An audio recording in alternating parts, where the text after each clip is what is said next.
From a career-defining miracle to the brink of a total meltdown, all in just 7 days. One week, Bubba Wallace overcomes a loose wheel, a brutal 2-lap penalty, and 2 suspended crew members to pull off an impossible second-place finish. The very next week, disaster strikes. Exiting turn 9 at Sonoma, his left rear tire drops into the gravel runoff area and the grip vanishes in an instant. His car spins 180 degrees and went nose first into the safer barrier between turns 9 and 10. Wallace climbed out under his own power, but the car could not continue. The front-end damage was extensive, and under NASCAR rules, unapproved repairs meant starting from the rear of a 36-car field. Sonoma Raceway is statistically one of the hardest tracks in the NASCAR Cup Series to pass on, and Bubba Wallace would start dead last. He was one of 3 drivers sent to the back, joining Legacy Motor Club's Eric Jones and Front Row Motorsports' Noah Gragson, both of whom had unapproved adjustments made to their cars. There was an added weight to the moment. Wallace was working with replacement crew members at Sonoma because of the suspensions carried over from San Diego. Before qualifying, he spoke about that challenge. "It's unfortunate for our 23 group, but these guys have been practicing." He said, "It sucks." This was not the first time a road course had punished him, and the numbers explain why the crash hurt more than a single bad lap should. Across 37 NASCAR Cup Series road course starts, his career average finish on road courses sits at 21.8. His next best surface, 1 to 2 mile ovals, averages 19.8. His overall career average across 308 races stands at 19.5. Road courses are statistically his worst surface. Sonoma specifically ranks as his worst track, with an average finish of 24.0 at any track with 7 or more starts. That weakness collided directly with the calendar. The 2026 NASCAR Cup Series schedule features only 4 road courses. Every single road course race carries double the weight for this team. They cannot afford to waste them, and they wasted one before the green flag even dropped. What made it sting more was the timing, because Wallace had just shown real growth as a road racer at San Diego, joking that he had unlocked an alter ego he called Bubba Hamilton. The crash was barely an hour old before the speculation started.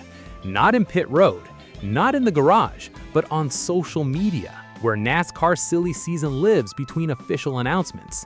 Fans began connecting unrelated events into a larger storyline.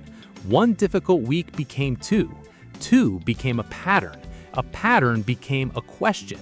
The takes came quickly. One analyst's voice framed it around standards, arguing that elite organizations expect elite consistency, and that every time a teammate runs near the front, the spotlight on Wallace gets brighter.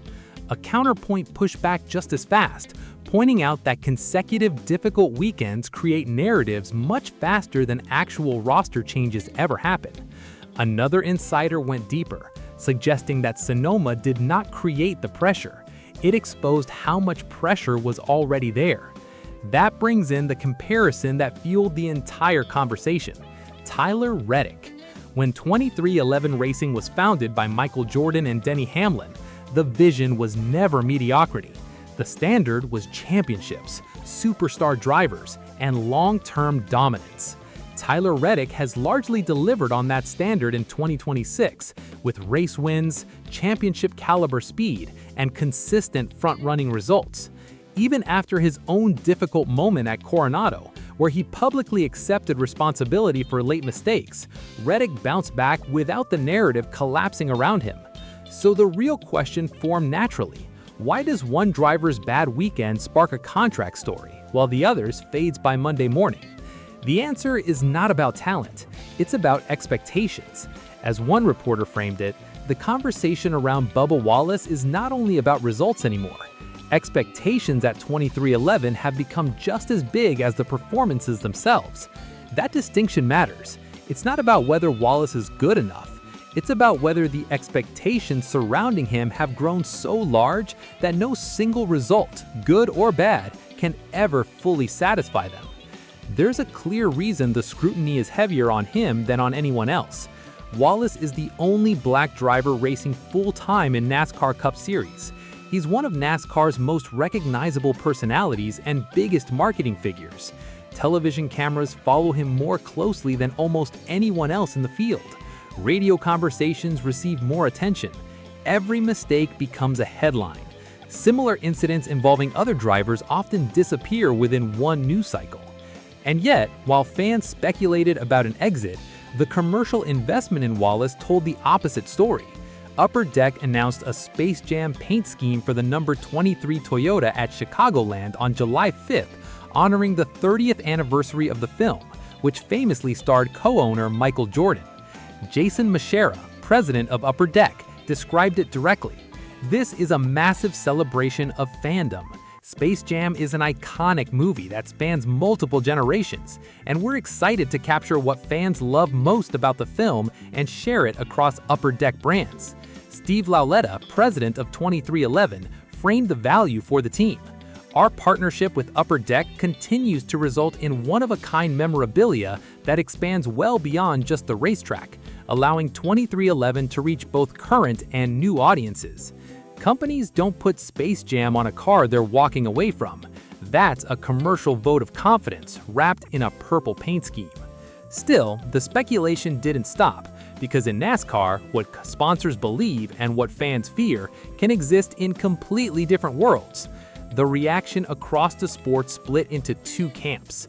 On one side, fans pushed back hard, arguing that people were overreacting, that Bubba Wallace had just finished second the week before, and that one crash shouldn't suddenly erase everything he built this season. Others asked plainly where the actual evidence was, calling it fans connecting dots that don't officially exist. On the other hand, some voices complicated that defense. They argued that Wallace's value to 23XI has never been just statistics, that leadership, sponsors, visibility, and performance all factor into the equation, which is why the story is bigger than one crash.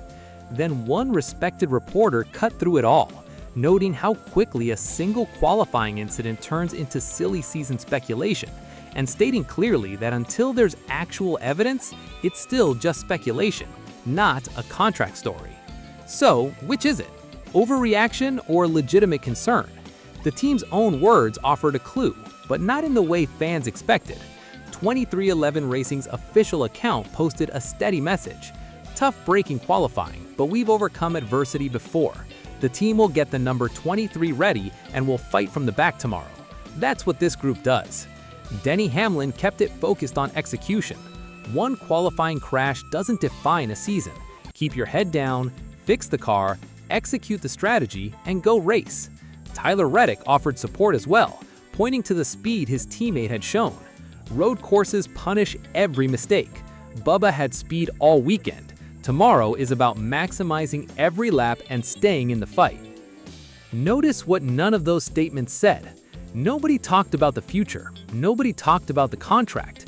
Nobody said 23XI is committed to Bubba Wallace long term. They addressed the crash. They addressed Sunday's race. Everything beyond that moment was left completely untouched.